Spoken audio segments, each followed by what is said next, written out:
questions? Yes. What's that? What was your, what's the plan for the rest of the semester after you cover the concurrency entirely? I'm not sure. The easy way out is to just do lambda calculus, which is actually in the syllabus, so I may do that. Do you have a request?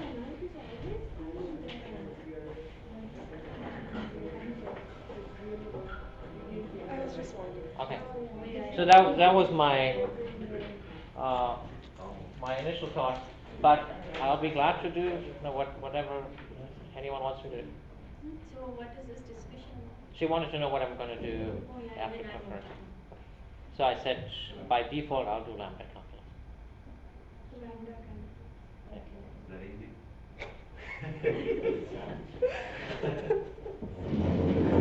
It's easier than mu calculus.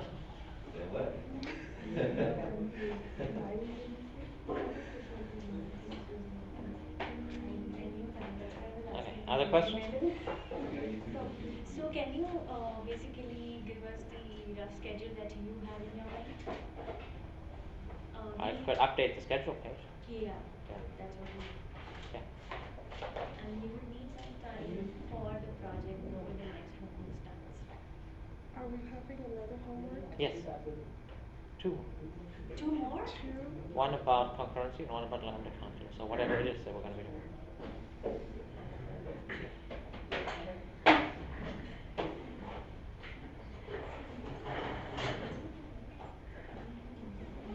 Other questions?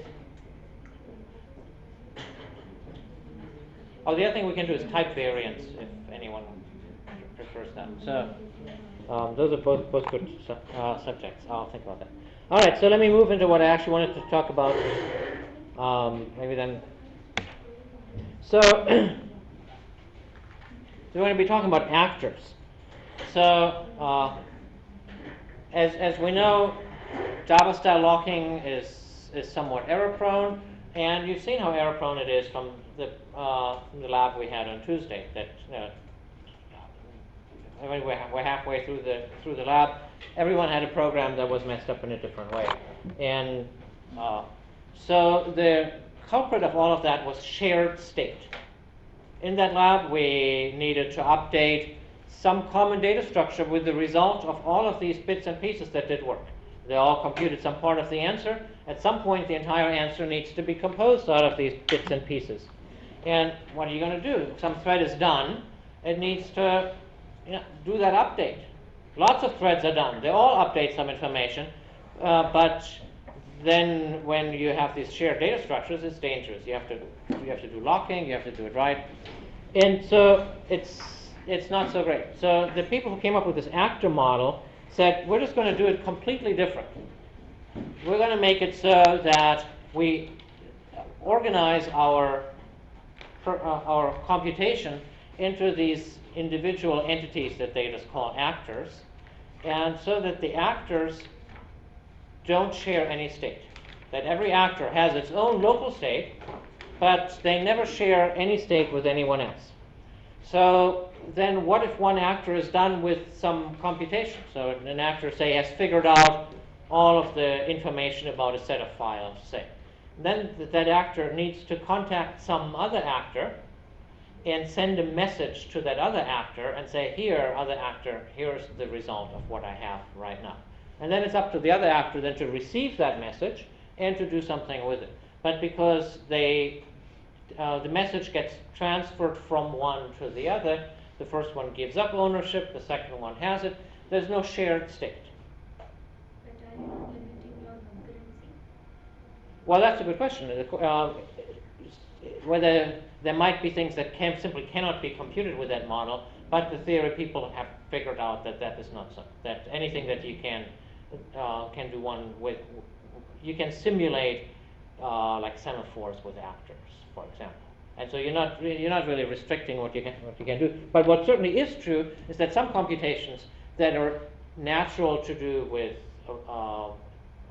locking may be less natural with actors. And conversely, there are some people, some computations that work very well with actors that are difficult to do without them. So the poster child for the success of actors is this language called Erlang. Erlang was invented by a Swedish company that makes telephone switches. And so they've been using this for over 20 years, and so their entire operating system for these switches is based on actors. And they live in a very rough environment. So when you have a telephone switch, for a mobile phone system, and now you need to do a software update on that switch, it is not an option to turn the thing off. So you have to do the update on the fly. You have to load the new code in there on the fly while the other telephone conversations are still going on. And so they do this with actors. And so they found that by using actors, they're able to write programs that are very robust, that handle failure very well. And admittedly, the way they often handle failure is by a model where an individual actor is expendable. If one of them crashes, that's just life. So they organize their programs so that they're actors whose whole job is to watch whether other actors are still happy or not. And if they're unhappy, they put a bullet through their head and start up a new one to take over that work. And so some actors, that's their job, to watch those other actors. And in that fashion, they are able to build these systems that are highly fault tolerant. So it really has been a very successful model. And what may be the case, though, is that it works great for phone switches, and it doesn't work so great for other things. And so that's what we may find out in the lab, that if you take like a run-of-the-mill problem that you think should be easily parallelized, that it takes a little bit of thinking to model that in this actor way. But the basic idea is certainly sound, namely to say that if you have no shared state, you don't need to worry about locking. Locking is so problematic, and so you just solve the entire problem that way. By saying any time that you want to transmit information, one of the actors has to give up the ownership, ship it over to the other, then it only belongs to the other one. And the Erlang language makes that completely safe. In Scala, as we will see, because it was built into a library inside Scala, you can defeat the system, but it's not a good idea to do. So I was thinking of showing you how to do this in Erlang, but the Erlang syntax is so unpleasant that it just takes more than a couple of hours to get past it, and so I didn't think it was worth it. If you do that for a living, it's just syntax and you get used to it, but it really just looks very unappealing. So whereas in Scala, the syntax it's Scala, which we all love, and they made the syntax a little bit Erlang-like, but so that it's still quite palatable. So I don't think you'll find syntax as an issue. So you differs from the tasks because tasks have shared states? Well, they just called them actors. It's a historical accident. If 20-some years ago they would have called them tasks, that would have been fine too. But they called them actors because they wanted to create a mental image of this autonomous entity that just goes through the world, just having only their own thing, and the only way that they can communicate with others is by passing these messages. And so that's the vision that you should have in mind. And how can you do a computation? You would have to round up a bunch of actors, send each of them a message that tells them which part of the big problem they should work on. Each of the actors does that work. And the other thing that you should tell those actors is who to call when they're done. You should give them their reference to another actor. And then those actors will send their partial results to someone who accumulates the answers. So that accumulator might be the one that has the big fat hash table. That accumulator gets messages that contain maybe littler hash tables and merges them all together. And then it can find and say, these are the 10 most frequent words, say. And then it can send to some other actor the message that says, I have determined these are those 10 words. And then that actor shows it on the screen. So in that way, you can structure your computation in a way that none of the actors needs to share any data with each other. That's kind of the mental image that you should have. And so we'll get into how do actors get mapped into threads.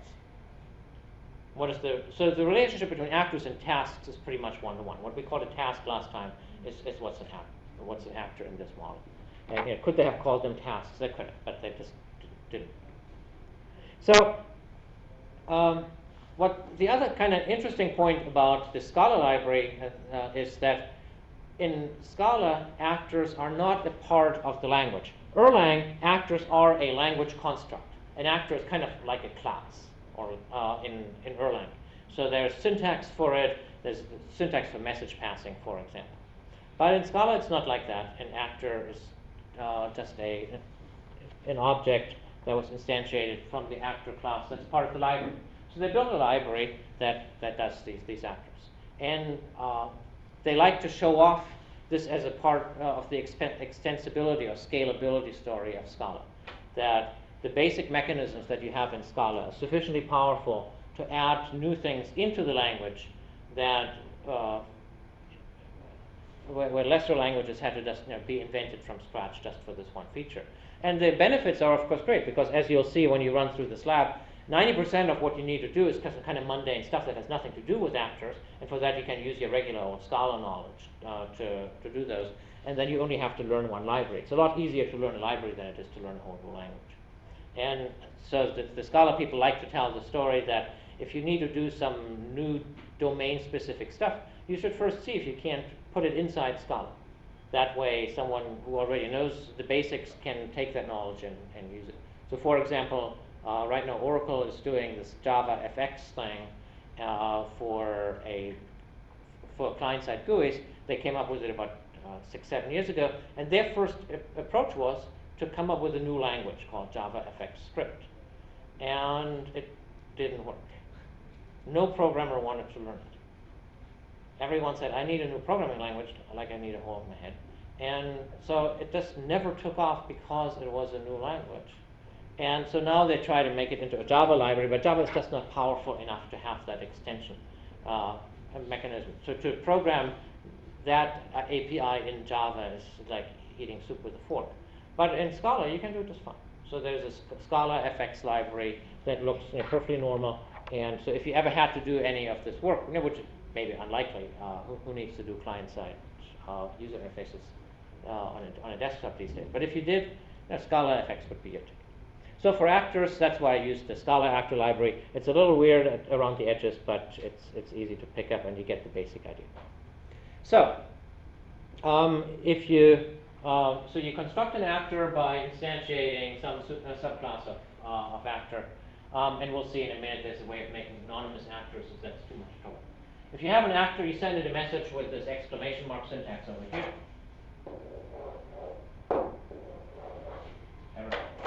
So you just, I know now you can't see it anymore. This thing is the message sending operator. You can send, they're not strongly typed, just like an Erlang. You can send an actor any message. So you could send an actor a string or a list or whatever, and it's then up to the actor to see whether it understands it. Now, message sends is asynchronous. So when you send an actor a message, the actor, just like in real life, does not respond.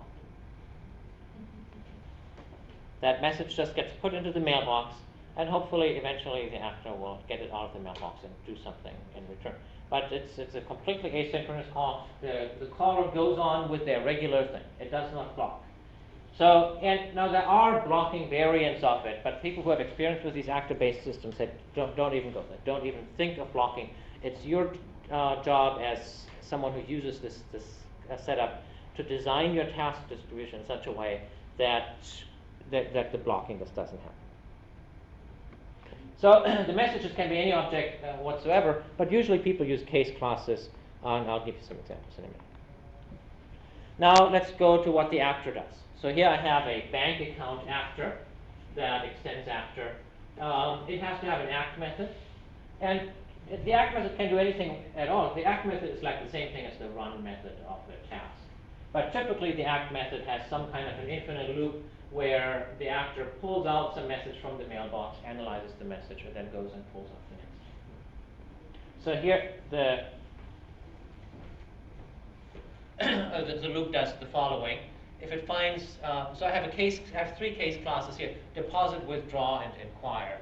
And a case class is just a class that has a simple syntax for these simple cases. And that I can use in pattern matching. So if I get a deposit, then in this case I'm going to update my balance. If I get a withdrawal, then I decrement. And if I get an inquiry message, then I send back to the sender, and we'll see in a minute why this may not actually be a good idea. Then I'll send back to the sender a new message with the balance. Now the balance is local to this particular actor.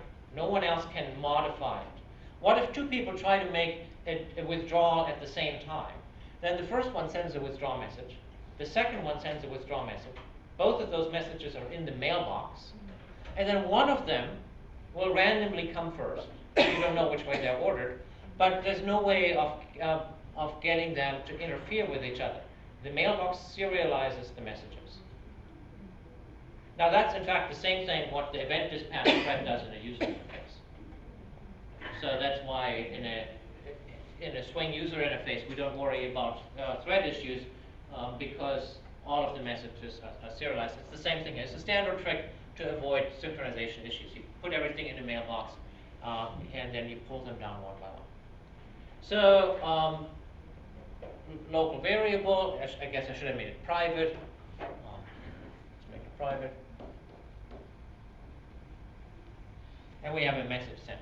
Now I said that the inquire, I probably shouldn't have sent back to the sender. So the sender is a special variable that's set to whoever sent the previous message, because it makes the protocol inflexible. It makes it so that when you inquire the bank account, you have to wait for it. And that means that you're then tempted to block until you get it back. So a better design would have been here that inquire has as its parameter another actor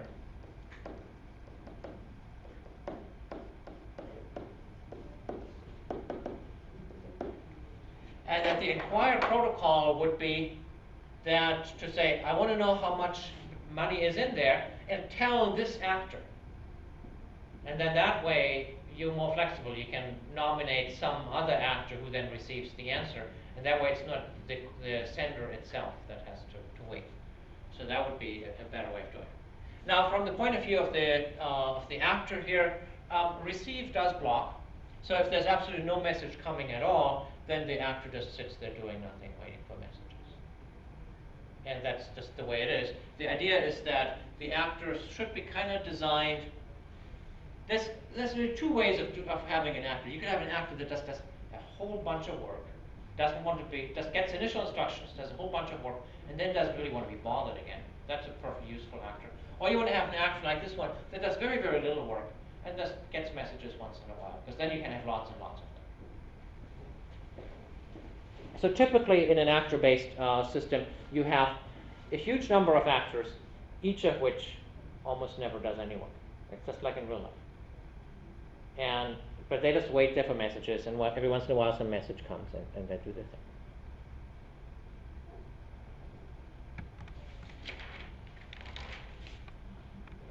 So now what I said is that when the actor waits for the next message, it needs to block. That's how you can wait. You wait on some lock, and then someone puts something into the mailbox that opens up the lock, and you can proceed and pull it up. Just the locks and condition stuff. And that's of course how one can internally implement them.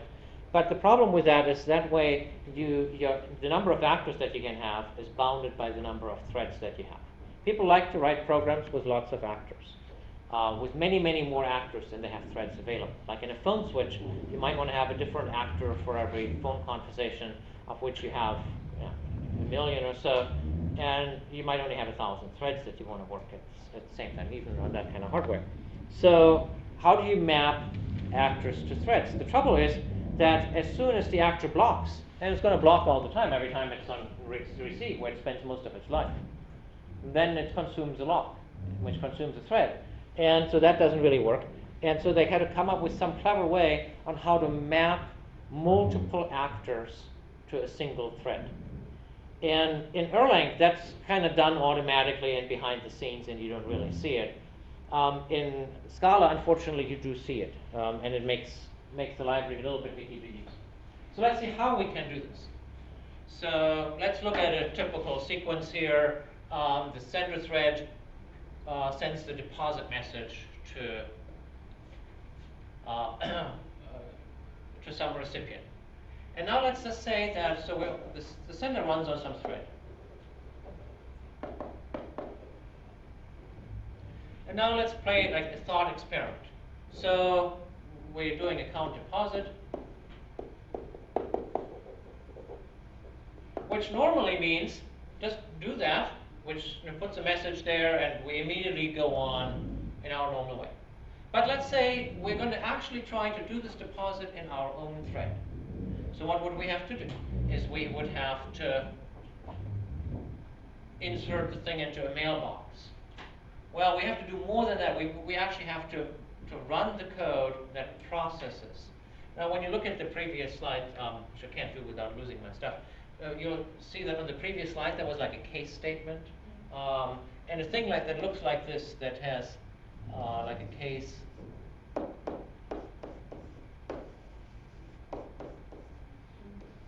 In Scala, this is actually an object.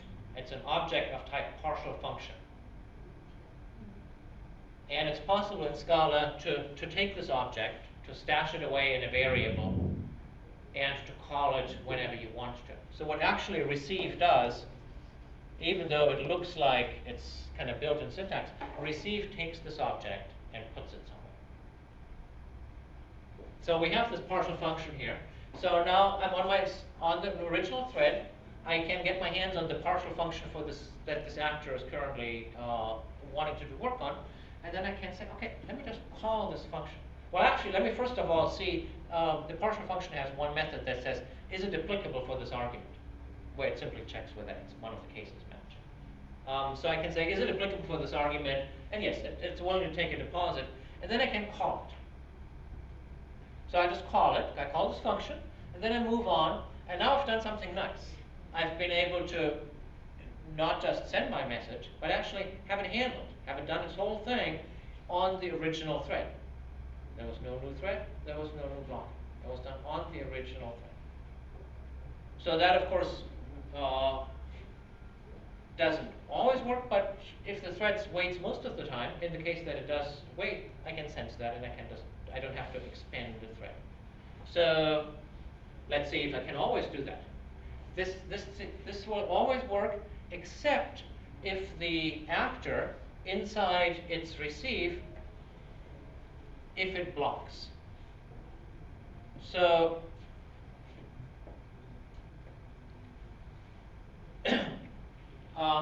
and that's a problem that's going to be developed. So what if the actor, instead of just updating some variable, what if that actor says, okay, now I'm going to make some kind of a blocking call. I'm going to do something else. I might invoke a method on another actor or something. And at that point, things get a little bit more unpleasant. So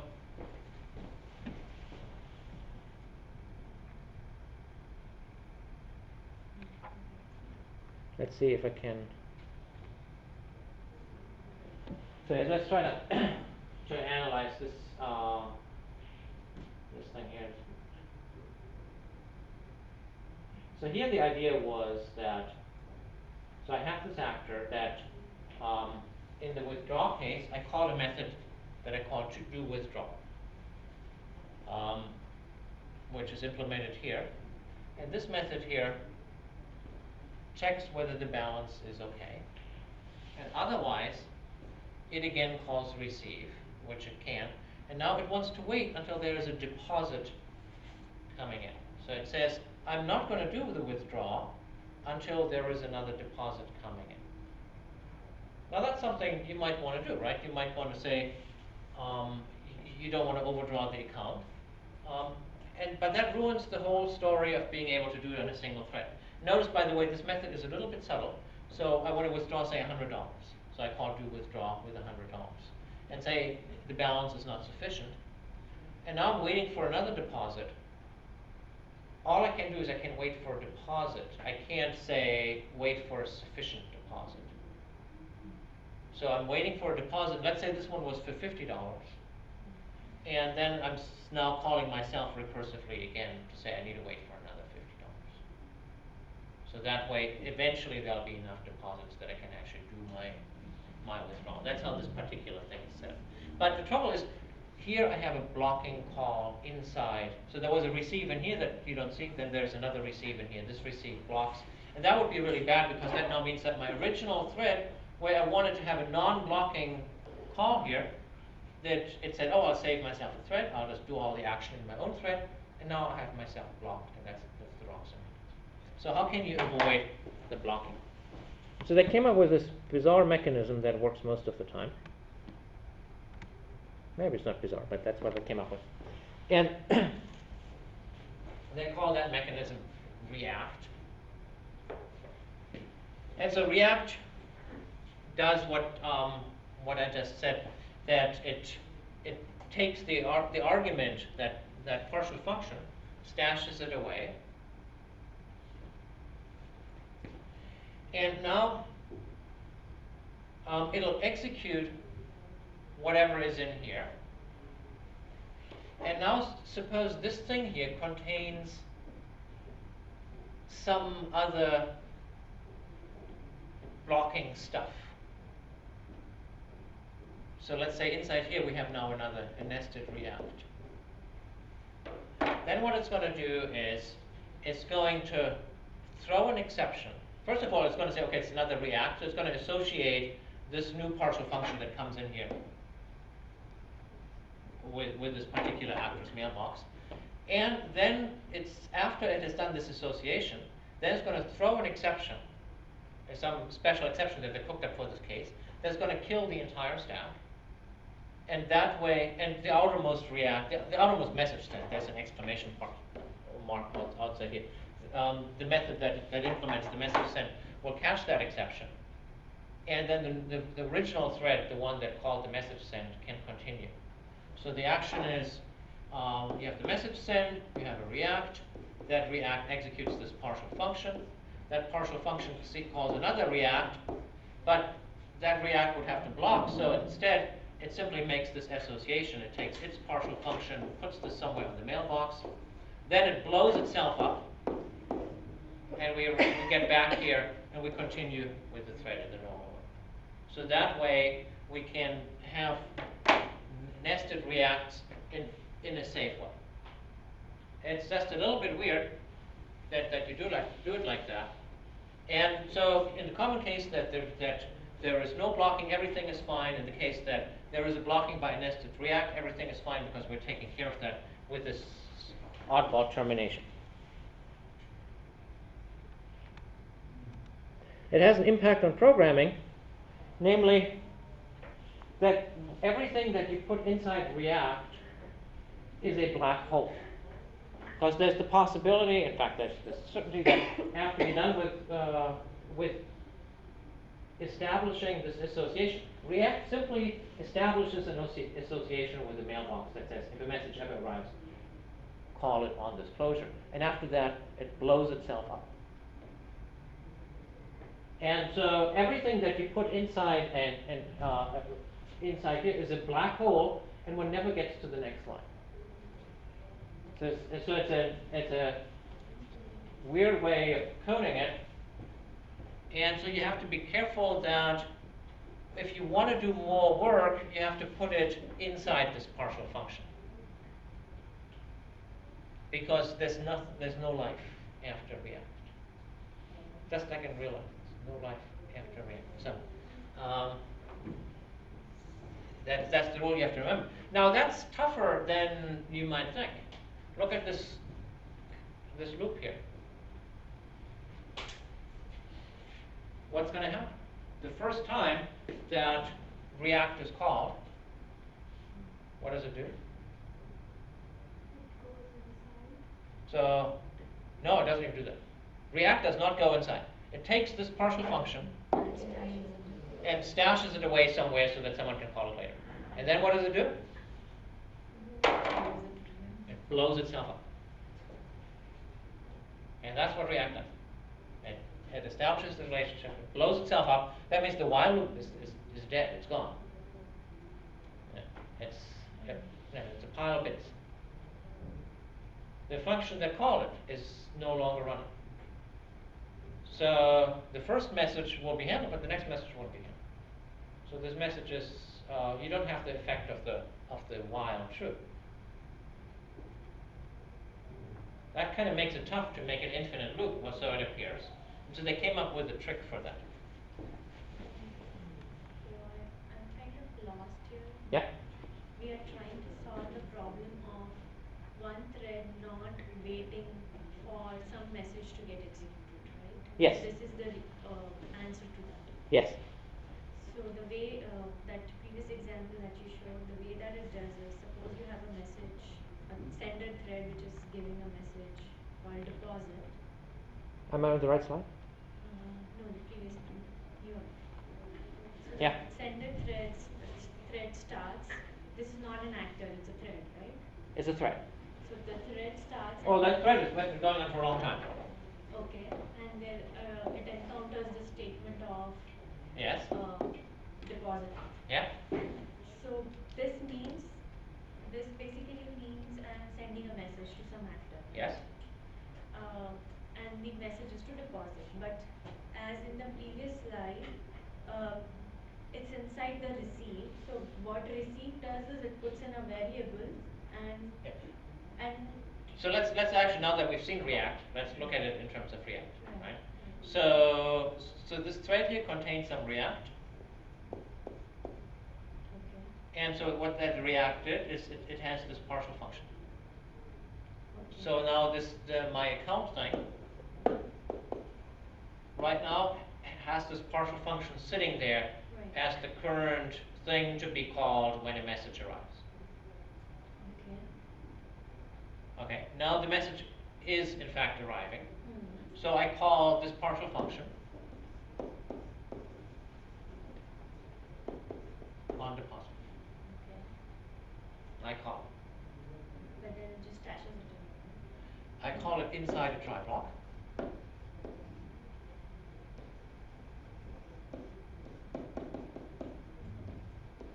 Okay. And that's really what message send does. It calls it inside this try block and watches for that special exception. Okay. Now, of course, that special exception might not happen. In the simple case that you simply, like in the deposit, you just increment a counter, exception won't happen. You'll just go on your merry way. But let's say that it was a withdraw. And the withdraw then calls React again. That second, this one here would be a React. That second React would be going inside this partial function. It would blow up the partial function. And I would escape. Now, in fact, I said the first one doesn't call it again, but as you'll see in a minute, it does anyway. Because that's how it needs to do the infinite loop thing. But that's the basic control flow. You can be essentially assured that this partial function will throw the exception. And that way the primary thread regains control. I mean, it'll regain control of its own life. I mean, it was always in control, but I mean, you'll go back to whatever the normal flow of processing. So the event flow really is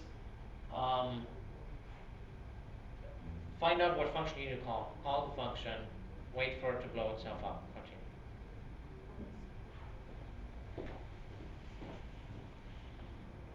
So now we need to see how to deal with these infinite loops.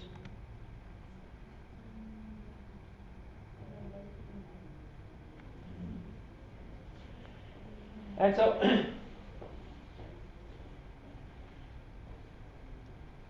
so we often want to do these loops, of course. So where we have an infinite loop where we want to keep on reacting to events, and there's a special function called loop that takes care of this. And it's been for you as a programmer, all you have to remember is that if you want to have an infinite loop that contains a react, use loop, don't use while. But it's set up to work in a particular way. There is an and then function that will execute some function, which is the body of the loop here, and then it will register a second closure. At that point, remember I said there's this point where this exception is being caught, and at that point one has a possibility of nominating a successor action. That's how it's rigged up. And so the successor action is a recursive. In this case, it's going to be set as a recursive call to the same thing. So what this loop in effect does is that it takes this code here, executes it once, and also nominates the entire code, meaning up to including itself, nominates the entire thing as the successor action. So they rigged this whole setup with this concept of a successor action, knowing that it's going to blow itself up. So the next time around, an arbitrary thing can happen again, and the loop sets it up so that the same thing can happen again, because that's the most common case. So for you as an implementer, you don't really have to worry about it too much. It just means that if you want to use React, which you kind of do because React is so much cheaper, then you just need to use loop. And what happens if you use while true instead? You'll find out really quickly. It's just not going to work. So, but it's a little unpleasant that this thing leaks into what you, the programmer, have to do. That you have to write this code knowing that none of these things can ever return. You can nest Reacts, that's okay, because the Reacts know how to chain each other. But you can't, you'll find yourself in practice wanting to do things that just don't work in this strange black hole model. So that's what people find unpleasant about using Loop and React. If you want to use actors to the fullest advantage, you have to be able to do that. And the experience that people have is that most of the easy processing that simply kind of do something and make a simple change and then forget about it can be done very nicely in this way. And once in a while you get some more complicated scenarios where it's just too much trouble, and it's okay to have a system where 95% of the actors use React and 5% use Receive. So people said performance is fine. That means some number of actors consume their own thread. Most of the actors, the bulk of them, can be on shared thread, and they say with performance is then good enough.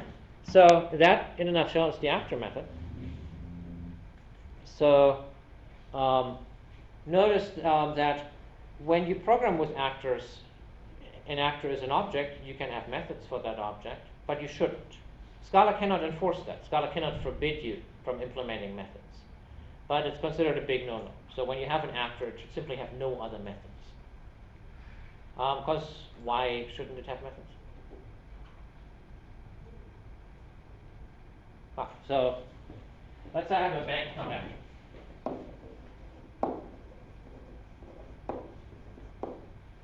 And it reacts to deposit and withdraw, of course.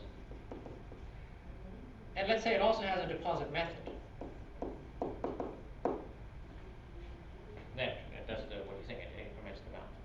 What's wrong with having a deposit method?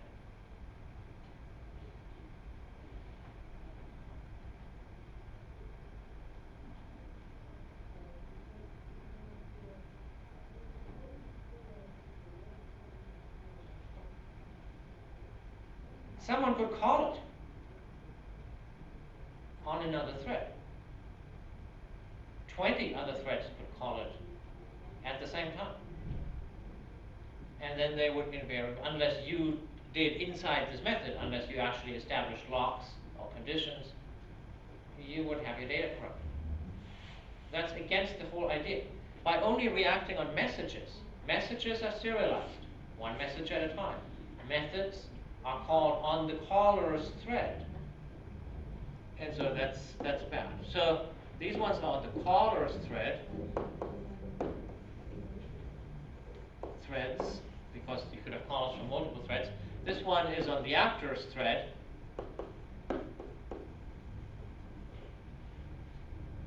Because there's only one, at most one. And so these are inherently safe. Messages, inherently bad. message good, method bad in a multi-threaded environment. So Scala cannot stop you from doing that, but you should stop yourself. So when you find yourself adding a method to an actor, you should make it private so that no one else can call it. Now you might want to have a method just to structure the work that the actor needs to do, but they should be private. Remember that I had a method a while ago, and then did I write private for it? Okay. Let's start at reflex. So the other thing that people sometimes do in Scala, and you'll see that maybe in the lab, is that it is possible, of course, to take some global variable that's out there in some enclosing scope and access it from multiple actors. It is possible to access shared state, and I've sometimes done that by accident. I didn't think about it. There was just this hash table sitting there, and I was adding something else in there. And then much later, when it didn't work, I realized, gosh, this was a shared thing. I had multiple actors share this. And so you simply have to watch out. Scala can't help you with that because it's legal Scala. In Erlang, they would catch that right away because Erlang knows about that this is a problem, but Scala cannot. That's always a problem when you use a DSL, that you run into some of these things. So the big challenge is, how do you design your application? So we're going to try this out in the next lab.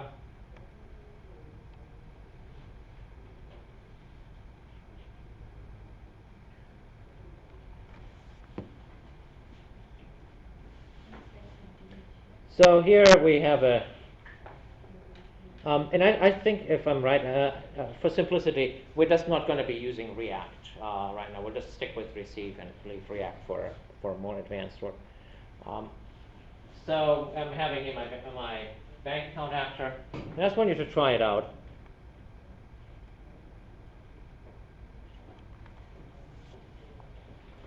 And the most difficult part here turns out to be getting the answer. And that's always true. That I say an actor always forwards things to another actor and to another actor. But at some point, someone must have the final answer and give it back to you. And so at that point, you probably have to block.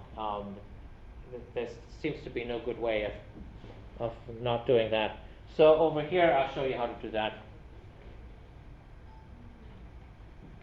That you want to send some messages to this account object, and then eventually you want to find out what's the balance, and so you want to receive the answer.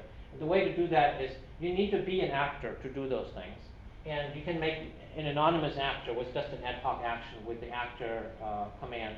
So actor and a block of code will execute this thing here as the act method of some actor. That's just a convenient shorthand.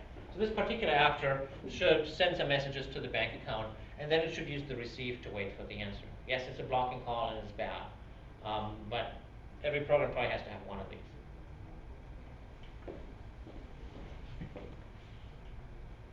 Or maybe not. That would be good exercise. Oh, now we do change it to React. Oh, I was hoping I could spare you from that.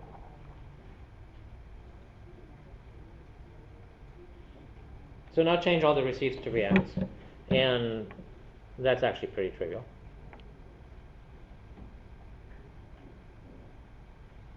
And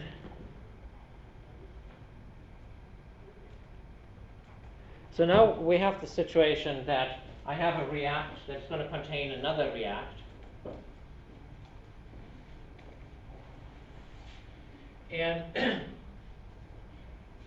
in a more complicated loop structure. So I don't just have an infinite loop, but so I have this do withdraw function here that handles a partial withdraw and then waits for more deposits to come in. And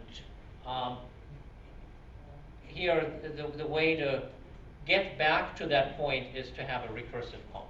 So here my original act has a react on the withdraw. I call do withdraw. Calls this function here. If the amount of money is sufficient, everything is fine. Otherwise, I wait for another deposit, and then I want to make sure that when that deposit arrives, that I get back to the right point. And I do that by, inside here, calling do withdraw again. And now if you think about what happened, this thing here is remembered before the thing blows itself up.